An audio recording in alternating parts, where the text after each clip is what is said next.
The black Rolls-Royce pulled up to the courthouse steps with the kind of smoothness that only money can buy.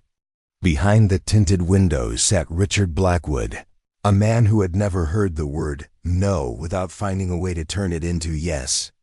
At 58 years old, he controlled a tech empire worth $12 billion. His company made the software that ran half the world's smartphones.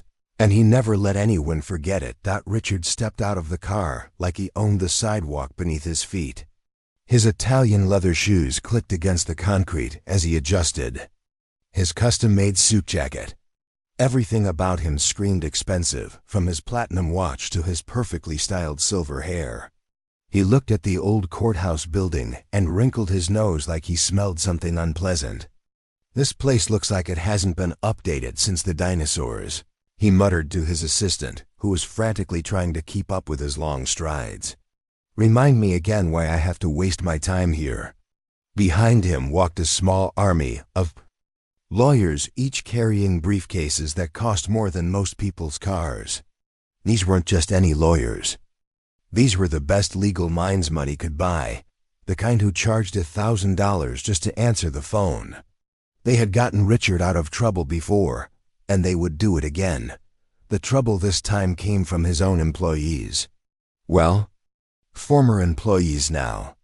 A group of workers from his company had decided to sue him, claiming he had treated them unfairly and stolen their wages. Richard found the whole thing ridiculous. These people should be grateful they even had jobs, he thought. Instead, they were trying to bite the hand that fed them. "Mr. Blackwood," said his lead lawyer, a thin man with nervous eyes, "remember what we discussed. This should be a simple case. Judge Harrison has handled similar cases before, and he understands how business works." Richard nodded, barely listening. Judge Harrison was exactly the kind of judge he preferred: old, experienced, and practical. Someone who understood that successful businessmen like Richard were what kept the economy running. Someone who wouldn't get caught up in emotional stories from disgruntled workers. As they climbed the courthouse steps, Richard's phone buzzed with messages from his business partners around the world. Stock prices, merger deals, board meetings. This was the stuff that actually mattered. Not some petty lawsuit from people who couldn't handle the pressure of working for a real company. Courthouse lobby was filled with ordinary people waiting for their cases to be heard. Richard looked around at them with barely hidden disgust. Most of them looked like they shopped at discount stores and drove cars that were more than 5 years old. These were not his people. These were the masses, the workers, the little people, who depended on successful men like him to create jobs and opportunities. "Sir, the courtroom is this way," his assistant whispered, pointing down a long hallway lined with faded photographs of old judges. Richard followed, his expensive shoes echoing off the worn marble floors. He pulled out his phone again, scrolling through emails about his latest acquisition. His company was about to buy a smaller tech firm, a deal that would put another $100 million in his pocket. That was real business. That was what mattered. Not this circus he was being forced to participate in. The courtroom doors were heavy and old-fashioned, with frosted glass windows that had probably been there for decades. As they pushed through, Richard barely glanced around the room. It was exactly what he expected: wooden benches, an American flag, and that musty smell that old government buildings always seem to have. His legal team quickly set up their materials. At the defendant's table, organizing stacks of papers and opening laptop computers that hummed quietly. Richard took his seat and immediately pulled out his phone again. He had more important things to do than pay attention to the proceedings. On the other side of the courtroom, he could see the people who were suing him, his former employees. They looked nervous and out of place, probably wearing their best clothes for the occasion. Richard almost felt sorry for them. Almost. They had no idea what they were up against. His lawyers had never lost a case like this, and they weren't about to start now. "Mr. Blackwood," his lawyer whispered, "the judge should be here any moment. Remember, show respect, stand when asked, and let us do the talking." Richard waved him off dismissively. He had been in courtrooms before, and he knew how the game was played. Judges were just people, and people could be influenced. His charitable donations to various legal organizations weren't made out of the goodness of his heart. They were investments, and investments were meant to pay returns. The clock on the wall ticked slowly toward 9 o'clock. Richard checked his own watch, annoyed at having to wait. Time was money, and every minute he spent in this courtroom was a minute he wasn't making deals or building his empire. His competitors were probably meeting with clients right now, while he was stuck dealing with the complaints of people who couldn't appreciate what they had. He thought about the case itself and almost laughed. These workers claimed he had discriminated against them and cheated them out of wages they deserved. What they didn't understand was that business wasn't charity. People got paid what they were worth, nothing more. If they wanted more money, they should have worked harder or found different jobs. His phone buzzed with a text from his business partner in Tokyo. Another potential deal. Another opportunity to expand his empire. Richard smiled as he typed back, his fingers flying over the screen. This was what he was good at, making money, building companies, creating success.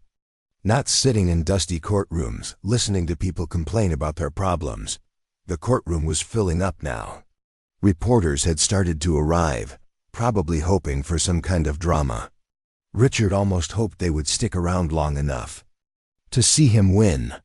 It would make good publicity for his company, the successful businessman who stood up to frivolous lawsuits, and his assistant leaned over with another message from his office. The stock market was opening, and his company's shares were up 3% in early trading. Richard felt that familiar rush of satisfaction that came with success. This was why he worked so hard, why he made difficult decisions, why he didn't let emotions get in the way of business. The bailiff, an older man with a serious expression, was checking his watch and looking toward a door near the judge's bench. Any moment now, Judge Harrison would walk through that door, and this whole charade could begin.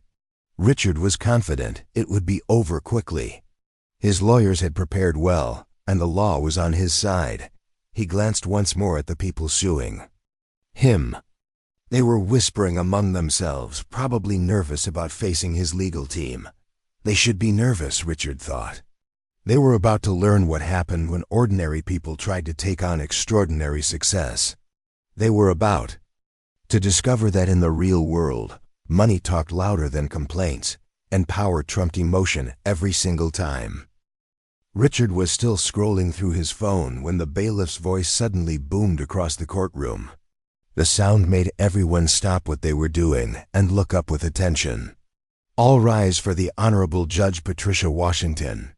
Richard barely lifted his eyes from his screen. He was in the middle of reading an important email about a merger deal that could add another $1 billion to his company's value. The message was from his team in London, and they needed his approval within the hour. This court business would have to wait. Around him, every single person in the courtroom was standing up. The lawyers, the reporters, the former employees who were suing him, even the court clerk, everyone was on their feet showing respect. But Richard remained seated, legs crossed casually, thumb still swiping across his phone screen. His lead lawyer noticed immediately and leaned down to whisper urgently in his ear, "Sir, you need to stand up. The judge is entering." Richard waved him away like he was shooing a fly. "I'm busy," he muttered, not even looking up from his phone. "This deal won't wait for some local judge." The lawyer's face went pale. He tried again, his voice more desperate this time. "Mr. Blackwood, please. This is important protocol. You have to stand." But Richard was already typing a response to his London team. His fingers moved quickly across the screen as he outlined the terms of the merger. Numbers, percentages, timelines. This was the stuff that mattered. This was real business, not the theatrical nonsense happening around him. Through the door near the judge's bench walked a woman who commanded immediate attention. Judge Patricia Washington was 45 years old, with an air of quiet dignity that filled the room the moment she appeared. She wore her black robes with the kind of confidence that comes from years of hard-earned respect. Her posture was straight, her expression calm but alert, and her eyes missed nothing. She had been a judge for 8 years, but her legal career stretched back much further. Before taking the bench, she had been one of the most successful prosecutors in the state, known for taking on complex cases that other lawyers wouldn't touch. She had a reputation for being fair but firm, intelligent but approachable, and absolutely committed to justice. As Judge Washington walked to her seat, her eyes swept across the courtroom. She noticed the standing crowd, the respectful silence, and the general atmosphere of a court proceeding about to begin. But then her gaze fell on something that made her pause for just a moment. There, at the defendant's table, sat Richard Blackwood, while everyone else stood in respect for the court. He remained seated like he was in his own living room. His expensive suit was wrinkled from sitting, one leg crossed over the other, and his attention was completely focused on the glowing screen in his hands. Judge Washington had seen a lot of things in her courtroom over the years. She had dealt with nervous defendants, angry plaintiffs, and disruptive spectators. But she had never seen someone show such blatant disrespect for the judicial process. It wasn't just rude. It was a deliberate insult to everything the courtroom represented. She took her seat slowly, her movements measured and controlled. The bailiff gestured for everyone else to sit down, and the room filled with the sound of people settling into their seats. Everyone except Richard, who had already been sitting the entire time. Judge Washington placed her hands on the bench in front of her and looked directly at the defendant's table. Her voice, when she spoke, was calm and clear, carrying easily to every corner of the room. Mr. Blackwood. Richard's thumbs paused over his phone screen for just a second, but he didn't look up. He was reading a message about stock prices that his assistant had just sent him. His company's shares were climbing, and he wanted to see how much richer he was getting by the minute. Mr. Blackwood, Judge Washington repeated, her voice still, calm, but with a slight edge that made several people in the courtroom sit up straighter. This time Richard did look up, but with the expression of someone who had been interrupted while doing something important. His eyes met Judge Washington's across the courtroom, and for a moment, neither of them spoke. What Richard saw was a black woman in judge's robes, probably someone who had been handed her position through some kind of diversity program. What Judge Washington saw was a man who clearly believed that rules didn't apply to him. "I believe you missed the instruction to rise when I entered the courtroom," Judge Washington said. Her tone was professional, but there was steel underneath the politeness. Richard looked around the room as if noticing for the first time that other people were present. Then he looked back at Judge Washington with a smirk that made several of his lawyers want to hide under the table. "I don't think this courtroom has the proper ... He paused, letting his eyes travel up and down Judge Washington in a way that made his meaning clear. ... Authority to handle a case of this magnitude." The silence that followed was so complete that you could have heard a pin drop on the carpet. Even the court reporter stopped typing for a moment, her fingers frozen over the keys. The former employees who were suing Richard looked at each other with wide eyes, unable to believe what they had just witnessed. Richard's lawyers looked like they wanted to disappear entirely. The lead attorney was frantically scribbling notes, probably trying to figure out how to minimize the damage his client had just caused. The junior lawyers were staring at their hands, their faces red with embarrassment. But Judge Washington's expression didn't change. She had faced prejudice and disrespect many times in her career, starting from her days as a young lawyer when older attorneys would mistake her for a secretary. She had heard every subtle insult, every coded comment, every attempt to diminish her authority because of who she was. This, however, was different. This wasn't subtle at all. Richard Blackwood had just questioned her fitness to be a judge in front of a room full of people, and he had done it in a way that made his reasons crystal clear. Judge Washington leaned back in her chair slightly, her fingers still placed calmly on the bench in front of her. She looked at Richard for a long moment, taking in his expensive clothes, his cocky expression, and his phone, which was still glowing in his hand. "I see," she said finally, her voice carrying a weight that made everyone in the room pay attention. "Mr. Blackwood, it appears you have some concerns about this court's ability to handle your case." Richard shrugged, as if the whole conversation was beneath him. "Look, nothing personal, but I was expecting Judge Harrison. Someone with experience in these kinds of complex business matters. Someone who understands how the real world works." His words hung in the air like smoke from a fire, and everyone could smell the burn. Judge Washington nodded slowly, as if she was carefully considering what he had said. "I understand your concerns, Mr. Blackwood," she replied. "Perhaps we should address them properly." Something in her tone made Richard's lawyers exchange worried glances.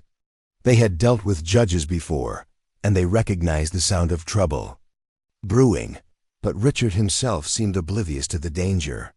He was already looking back at his phone, confident that he had made his point and could now get back to more important matters. Judge Washington opened the folder in front of her and began to read, her expression giving nothing away about what was coming next. The courtroom felt like it was holding its breath. Everyone was waiting to see what would happen next. Richard had just insulted Judge Washington in the most obvious way possible, and now all eyes were on her to see how she would respond. Judge Washington sat quietly for a moment, her hands folded on the bench in front of her. She had been in situations like this before, though never quite so blatant. Throughout her career, she had faced people who questioned her abilities, her intelligence, and her right to be where she was. But she had learned long ago that the best response to ignorance wasn't anger, it was excellence. She looked at Richard, who was already back to scrolling through his phone like nothing had happened. His lawyers were whispering frantically among themselves, probably trying to figure out how to fix the mess their client had just created. But Richard seemed completely unaware that he had done anything wrong. "Mr. Blackwood," Judge Washington said, her voice cutting through the silence like a knife through butter. "You mentioned that you have concerns about this court's capabilities." Richard looked up from his phone with the expression of someone who was being bothered by a waiter at an expensive restaurant. "Like I said, nothing personal. I just think a case like this needs someone with more relevant experience." Judge Washington nodded thoughtfully, as if she was carefully considering his words. "I appreciate your honesty, Mr. Blackwood. Since you've raised this concern, I think it would be appropriate for me to address it directly." She opened the thick folder that sat on her bench and pulled out a sheet of paper. Without looking at it, she began to speak, her voice clear and confident. "Let me tell you about a case I handled last year. Davidson Industries versus the state of California. Perhaps you're familiar with it?" Richard's expression flickered slightly. He had heard of Davidson Industries. They were one of his competitors, a massive tech company worth about $15 billion. Davidson Industries was accused of tax fraud involving offshore accounts and shell companies. Judge Washington continued, still not looking at her notes. The case involved analyzing financial records from 12 different countries, understanding complex international tax law, and sorting through evidence that filled over 40 boxes. She paused, letting her words sink in. "The CEO of Davidson Industries, much like yourself, believed that his wealth and success meant he was above the law. He hired the most expensive legal team money could buy and tried to intimidate witnesses and delay proceedings." Richard had stopped looking at his phone entirely now. He was listening, though he was trying to pretend he wasn't interested. "The case took 4 months to resolve," Judge Washington went on. "In the end, I ordered Davidson Industries to pay $350 million in back taxes and penalties. Their CEO received a 2-year prison sentence for contempt of court and obstruction of justice." The courtroom was absolutely silent. Even the court reporter had stopped typing to listen. Judge Washington's voice remained calm and professional, but everyone could hear the steel underneath. Then there was the Meridian Corporation case, she continued, turning to another page in her folder, but still not reading from it. Meridian was accused of environmental violations that affected over 200,000 people. The company tried to argue that the local courts didn't have jurisdiction over their operations. Richard's lawyer tried to interrupt. "Your Honor, with respect, we're not here to discuss other cases." Judge Washington raised one hand slightly. A gesture so small it was barely noticeable, but it stopped the lawyer mid-sentence. "I believe your client expressed concerns about this court's experience with complex business matters. I'm simply addressing those concerns." She looked directly at Richard as she continued. Meridian Corporation had annual revenues of $22 billion. Their legal team included some of the same firms that represent your company, Mr. Blackwood. They spent over $60 million trying to fight the charges. Richard was leaning forward now despite himself. These were the kinds of numbers that got his attention. The case required understanding environmental science, corporate law, international regulations, and the health impacts of industrial pollution, Judge Washington said. It involved testimony from over 100 expert witnesses and required ME to review scientific studies dating back 15 years. She closed the folder and placed her hands on top of it. "I found Meridian Corporation guilty on all charges. They were ordered to pay $400 million in cleanup costs and victim compensation. The company's stock price dropped 30% in one day." The silence in the courtroom was so complete that you could hear the air conditioning humming in the background. Richard's confident smirk had completely disappeared. He was starting to realize that he might have seriously misjudged the situation, but Judge Washington wasn't finished. She leaned forward slightly, her voice taking on a more personal tone. "Before I became a judge, Mr. Blackwood, I spent 12 years as a federal prosecutor. I specialized in white-collar crime, corporate fraud, and cases involving powerful individuals who believed they were untouchable." She began listing cases from memory, each one more impressive than the last. A pharmaceutical company that had hidden dangerous side effects from their drugs. A banking consortium that had laundered money for organized crime. A tech mogul who had stolen trade secrets from dozens of smaller companies. I prosecuted the former CEO of Atlantic Financial, a man who controlled assets worth over $30 billion, she said. He had never lost a legal battle in his life. He owned judges, politicians, and police commissioners. Or at least he thought he did. Richard was staring at her now, his phone completely forgotten on the table in front of him. "That case took 18 months to build," Judge Washington continued. "It required understanding international banking law, securities fraud, and racketeering statutes. We had to trace money through accounts in 15 different countries and analyze financial transactions going back 8 years. She paused, letting the weight of her words settle over the courtroom. He was sentenced to 25 years in federal prison. His company was dissolved, and his personal assets were seized to compensate his victims. Judge Washington opened another folder and pulled out a thick document. "As for my educational background, since you seem concerned about my qualifications, I graduated summa cum laude from Harvard Law School, where I was editor of the Law Review. I clerked for Justice Thompson on the Supreme Court, and I spent 3 years at the Department of Justice before returning to state court." Richard's lawyers were looking at each other with expressions of pure horror. They had come prepared to face a local judge who might be impressed by their client's wealth and power. Instead, they were sitting across from someone who had taken down people far more powerful than Richard Blackwood. "I've handled cases involving corporate fraud, tax evasion, securities violations, environmental crimes, and civil rights violations," Judge Washington said, her voice never losing its calm, professional tone. I've overseen trials with evidence worth hundreds of millions of dollars and testimonies from some of the most powerful people in business and politics. She looked directly at Richard, who was no longer the confident billionaire who had walked into the courtroom that morning. His face had gone pale, and for the first time since the proceedings began, he looked genuinely worried. "So you see, Mr. Blackwood," Judge Washington concluded, "I believe this court is more than capable of handling your case. In fact, I would say this court specializes in cases exactly like yours." The courtroom remained silent as her words echoed off the walls. Richard's phone, which had been so important just minutes before, lay forgotten on the table.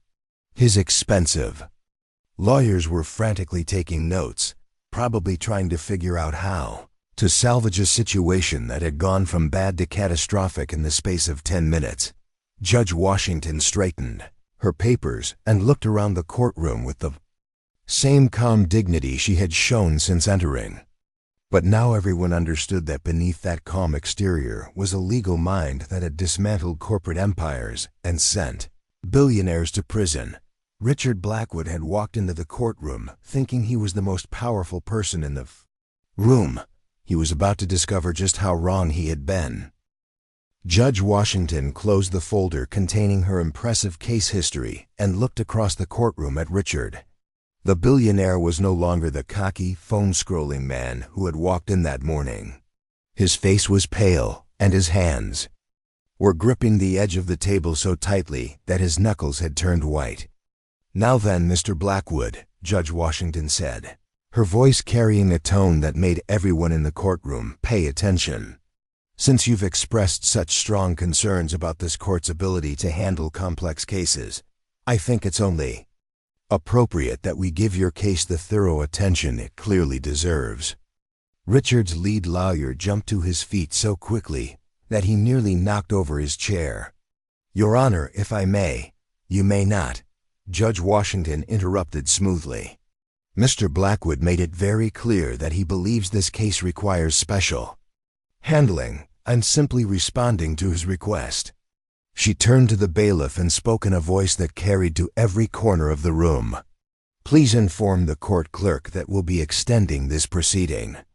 Instead of the scheduled 2 days, we'll be taking as much time as necessary to examine every aspect of this case thoroughly."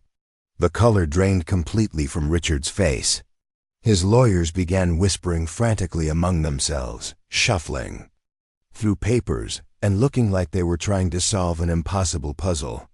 "Furthermore," Judge Washington continued, "I'll be ordering a complete review of all corporate documents, financial records, and employee testimonies related to this case. I want to make sure we don't miss any important details." Richard found his voice for the first time since Judge Washington had begun speaking. "Your Honor, that's not necessary. We can handle this quickly, Mr. Blackwood," Judge Washington said, cutting him off with a look that could have frozen water. "You questioned whether this court was capable of handling your case properly. I'm ensuring that we handle it with the thoroughness that a man of your importance clearly expects." She opened another folder and began reading from it. "I see here that your company, Blackwood Technologies, has been accused of several serious violations. Wage theft affecting over 300 employees, discrimination in hiring and promotion practices, failure to provide proper working conditions, and systematic intimidation of workers who tried to report these problems." Richard's mouth opened and closed like a fish out of water.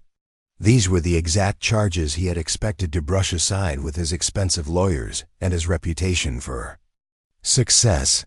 "Let's start with the wage theft allegations," Judge Washington said, pulling out a thick stack of documents. "I have here payroll records, timesheets, and testimony from 47 employees who claim they were forced to work overtime without proper compensation." She held up a document and read from it. "According to these records, your company regularly scheduled employees for shifts longer than 8 hours, but classified the extra time as voluntary training to avoid paying overtime rates. Richard's lawyer tried to interrupt again. Your Honor, those are standard business practices. Standard? Judge Washington raised an eyebrow. Mr. Johnson, are you telling this court that forcing employees to work without proper compensation is standard business practice? The lawyer's face turned red. No, Your Honor, I know what you meant, Judge Washington said calmly. And I'm sure the Department of Labor will be very interested in your client's standard practices when I forward these documents to them for review. Richard felt his stomach drop. A Department of Labor investigation could cost him millions in fines and legal fees, not to mention the damage to his company's reputation. Judge Washington wasn't finished.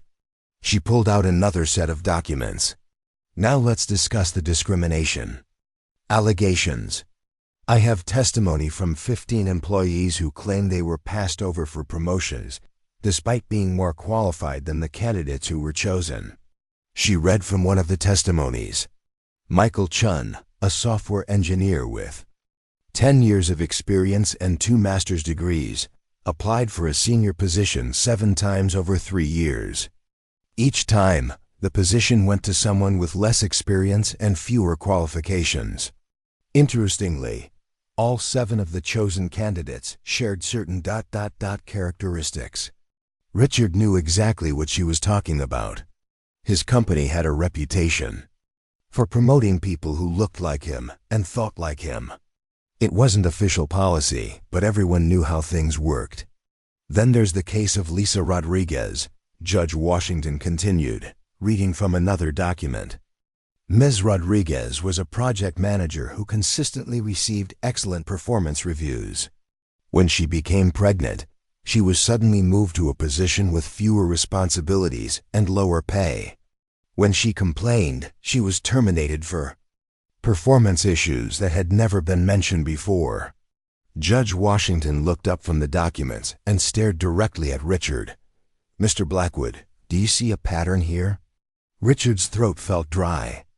He reached for a glass of water that his assistant had placed on the table, but his hands were shaking so badly that he nearly spilled it. Your Honor, his lawyer tried again. My client runs a successful company that employs thousands of people. Yes. Let's talk about how Mr. Blackwood runs his company, Judge Washington said, opening yet another folder. I have here internal emails and memos that paint a very interesting picture of your client's management style. She pulled out a printed email and held it up. This is from Mr. Blackwood to his Human Resources Director. He writes, and I quote, I don't care what the law says about equal opportunity. I want people who fit our company culture. And you know what I mean by that. The courtroom was so quiet you could hear a pin drop. Richard felt like he was going to be sick.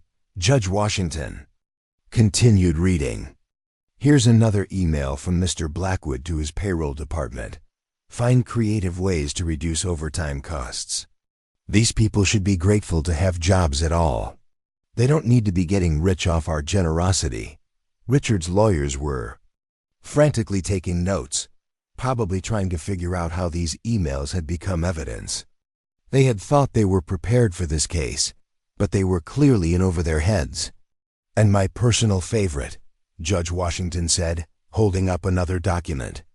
This is a memo from Mr. Blackwood to his security team about employees who were trying to organize for better working conditions. He writes, make their lives difficult. Find reasons to write them up, cut their hours, whatever it takes to get them to quit. Judge Washington set down the documents and looked at Richard with an expression that was both disappointed and determined. Mr. Blackwood, these documents paint a picture of a company that systematically violates labor laws and discriminates against employees based on race, gender, and economic status. Richard tried to speak, but no words came out. Everything he had built, everything he had worked for, was crumbling around him.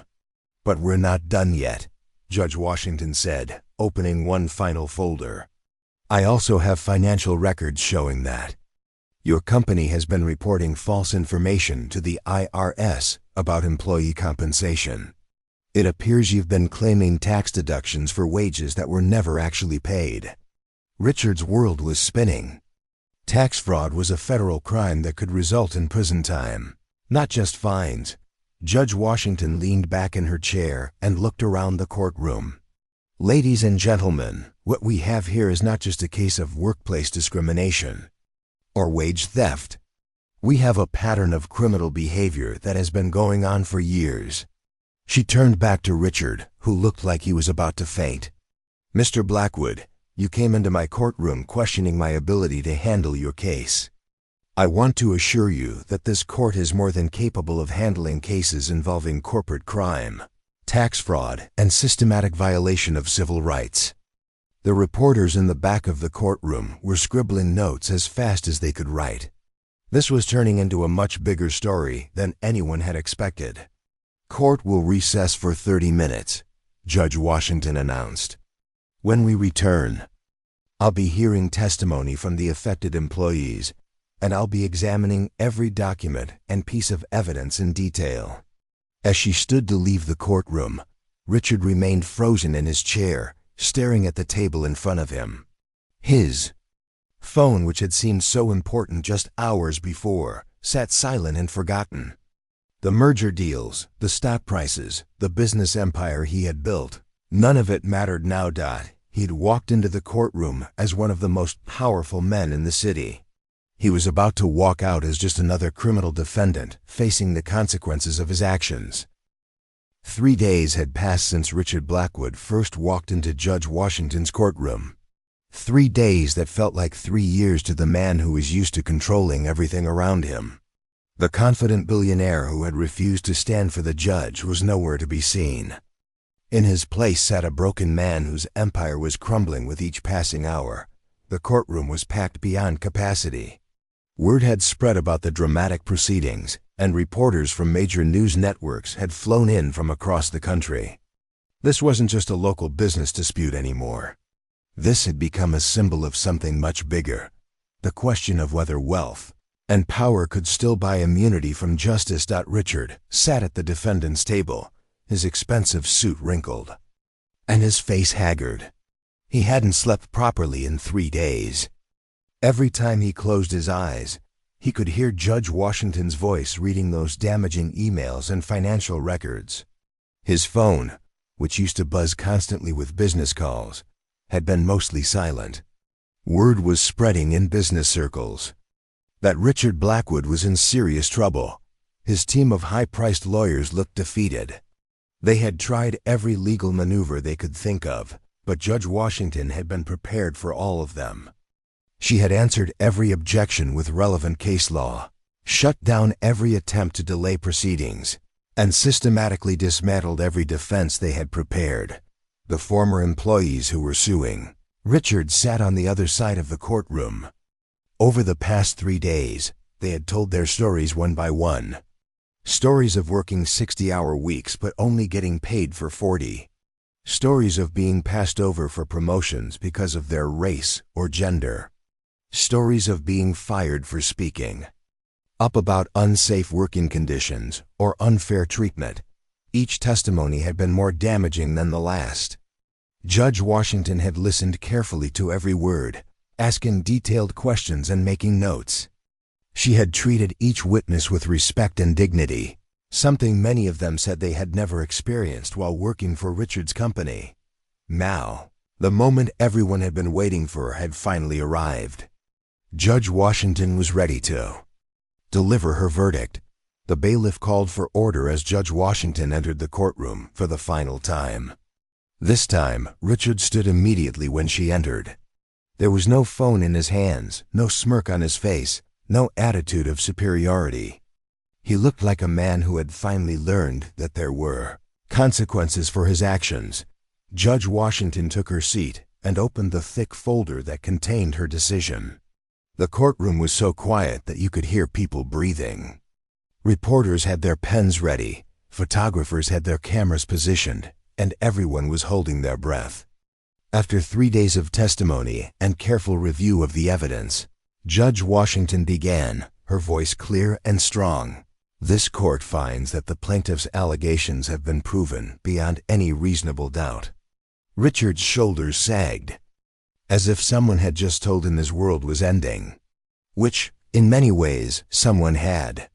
The evidence presented shows a clear pattern of systematic wage theft, workplace discrimination, and violation of federal labor laws. Judge Washington continued. Mr. Blackwood's company deliberately denied proper compensation to hundreds of employees, discriminated against workers based on race and gender, and created a hostile work environment for anyone who dared to speak up about these problems. She looked directly at Richard as she spoke. The financial records show that these practices saved Mr. Blackwood's company approximately $12 million over 5 years. Money that should have gone to the workers who earned it through their labor and dedication. Judge Washington turned to a new page in her folder. Therefore, I am ordering Mr. Blackwood and Blackwood Technologies to pay full compensation to all affected employees. This includes back wages, overtime pay, and damages for discrimination and wrongful termination. She paused, letting the weight of her words sink in. The total amount of this compensation is $47 million. Gasps echoed throughout the courtroom. Richard felt like he had been punched in the stomach. $47 million was a huge amount, even for someone with his wealth. But Judge Washington wasn't finished. However, she continued, the evidence presented in this court shows that Mr. Blackwood's violations go far beyond simple employment disputes. The documents and testimonies reveal a pattern of behavior that strikes at the very heart of our justice system. She stood up, her black robes making her appear even more imposing. Mr. Blackwood, when you walked into this courtroom 3 days ago, you showed complete disrespect for the judicial process. You refused to stand when this court entered. You questioned the authority of this court based on your own prejudices and assumptions. You believed that your wealth and status placed you above the law. Richard wanted to disappear. Every word Judge Washington spoke was true, and everyone in the courtroom knew it.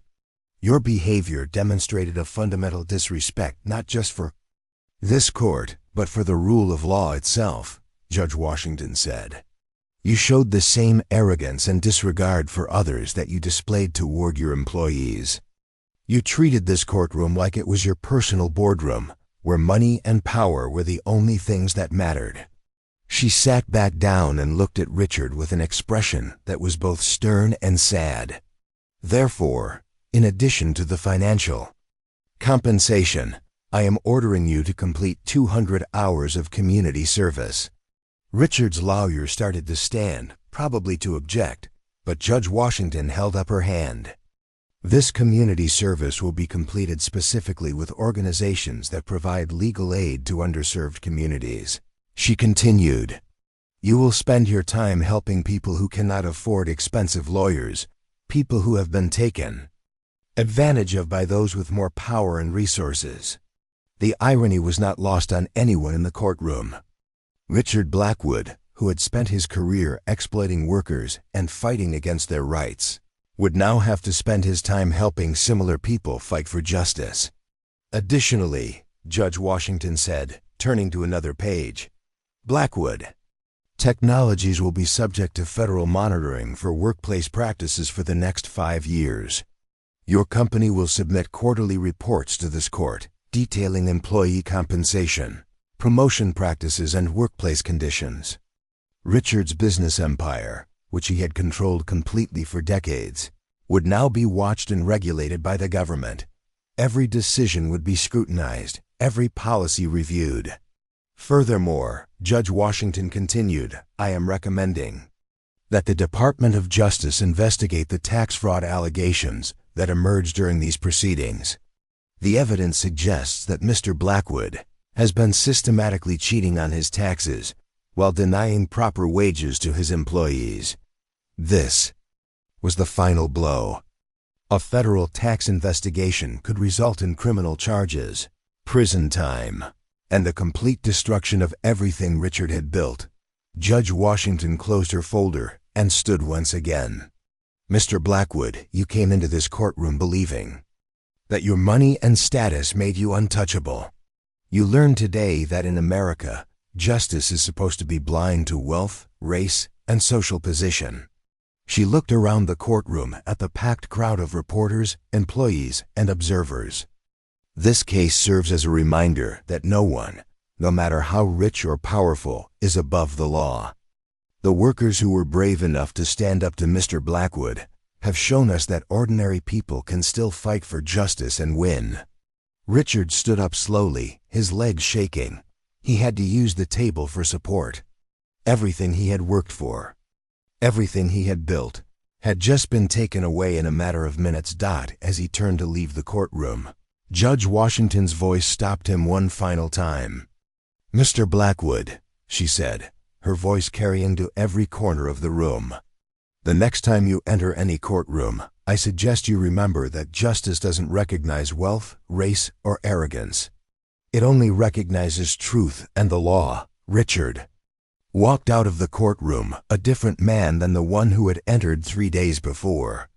Behind him, the former employees were crying and hugging each other, finally feeling like their voices had been heard and their treatment had been acknowledged. Within hours, the story was on every major news network. "Arrogant billionaire humbled by judge," read the headlines. Richard's stock price crashed, losing 30% of its value in a single day. Business partners began canceling deals, and investors started pulling their money out of his company. But, perhaps most importantly, the story inspired other workers who had been mistreated by powerful employers. Applications for legal aid services increased dramatically as people realized that they too could fight back against injustice. Judge Washington had done more than just deliver a verdict. She had reminded everyone that in a true democracy, justice really is supposed to be blind, and that sometimes, just sometimes, the system actually works the way it's supposed to.